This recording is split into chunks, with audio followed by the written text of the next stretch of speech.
ஆளுநர் உரைக்கு நன்றி தெரிவிக்கும் தீர்மானத்தின் மீதான விவாதம் சட்டப்பேரவையில் தற்போது நடந்து வருகிறது. இதுகுறித்த கூடுதல் விவரங்களை அங்கிருக்கும் நமது செய்தியாளர் சஞ்சீவியிடம் கேட்கலாம்.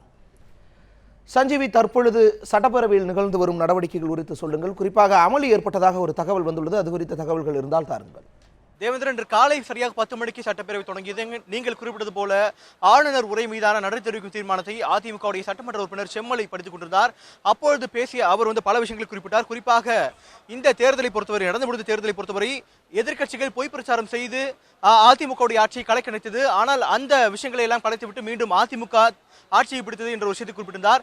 அதற்கு திமுக சார்பாக எதிர்ப்பு தெரிவிக்கப்பட்டது. பொய் பிரச்சாரம் என்ற வார்த்தையை மாற்ற வேண்டும் என்று.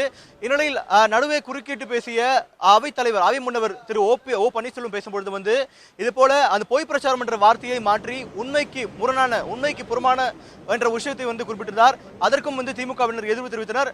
அப்பொழுது பேசிய ஓபிஎஸ், அவை முன்னவர் ஓ பன்னீர்செல்வம் இது போல திமுக மட்டும் கிடையாது, கிட்டத்தட்ட 7 எதிர்க்கட்சிகள் இது போல உண்மைக்கு புறமான பிரச்சாரத்தை மேற்கொண்டது.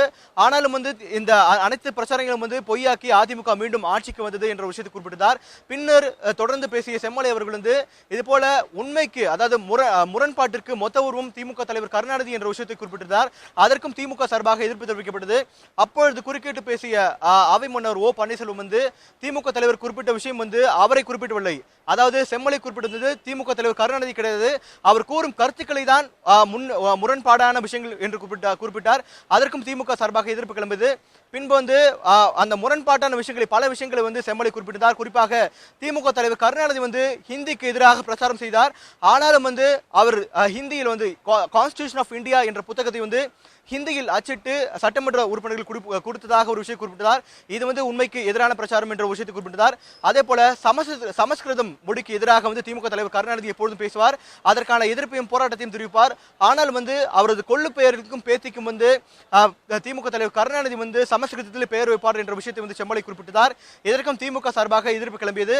அதே போல சென்ற ஆட்சியில், குறிப்பாக 10 ஆண்டுகளுக்கு முன்பாக திமுக ஆட்சியில் இருக்கும்போது திமுக தலைவர் கருணாநிதி முதலமைச்சராக இருக்கும்பொழுது அவர் நினைத்திருந்தால் காவேரி அணைக்கு குறுக்கே கர்நாடக அரசு அணை கட்டாமல் தடுத்திருக்க முடியும். ஆனால் அப்பொழுது திமுக தலைவர் முதலமைச்சராக இருக்கும்போது அதற்கு ஒப்புதல் கொடுத்தார். ஆனால் இப்பொழுது அதற்கான பிரச்சனை கிளப்புகிறார். இது போல அதிமுக அரசு இந்த காவேரி விவகாரத்தில் எந்த விதமான பிரச்சனையும் எழுப்பவில்லை என்ற ஒரு குற்றச்சாட்டு வைக்கிறார். ஆனால் அப்பொழுது முதலமைச்சராக திமுக தலைவர் நினைத்திருந்தால் இந்த விஷயத்தை தடுத்திருக்க முடியும். ஆனால் தடுக்கவில்லை. அதன் பிறகு இலங்கையில் இறுதிக்கட்ட போர் நடந்து கொண்டிருக்கும் போது முதலமைச்சராக இருந்த திமுக தலைவர் கருணாநிதி அந்த போரை தடுத்திருக்க முடியும். குறிப்பாக முள்ளிவாய்க்காலில் இறுதிக்கட்ட போர் நடந்து கொண்டிருக்கிறது. அந்த போரை அப்பொழுது முதலமைச்சராக இருந்த தமிழ்நாடு முதலமைச்சர் கருணாநிதி தடுத்திருக்க முடியும். அந்த விஷயத்தை தடுக்கவில்லை. ஆனால் இப்பொழுது இலங்கை தமிழர் மீது அக்கறை காட்டுவது போல் நடந்து கொண்டிருக்கிறார் என்ற விஷயத்தை செம்மலை குறிப்பிட்டிருந்தார். அதற்கும் திமுகவினர் எதிர்ப்பு தெரிவித்தனர். குறிப்பாக அப்பொழுது பேசிய திமுக எதிர்க்கட்சி தலைவர் ஸ்டாலின் பல விஷயங்கள் குறிப்பிட்டார். இது போல தற்போது தமிழக முதலமைச்சராக இருக்கக்கூடிய ஜெயலலிதா அப்பொழுது பல விஷயங்கள் குறிப்பிட்டார். குறிப்பாக அதை போர் என்று அழைக்கவே பயந்தார்.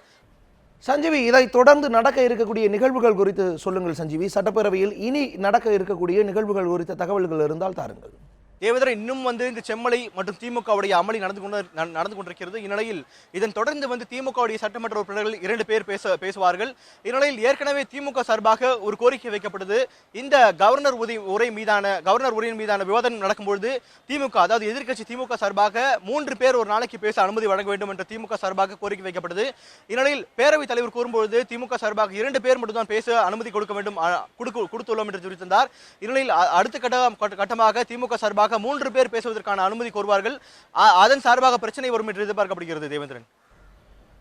சஞ்சீவி, உங்களுடைய கூடுதல் தகவல்களுக்கு நன்றி. சஞ்சீவி.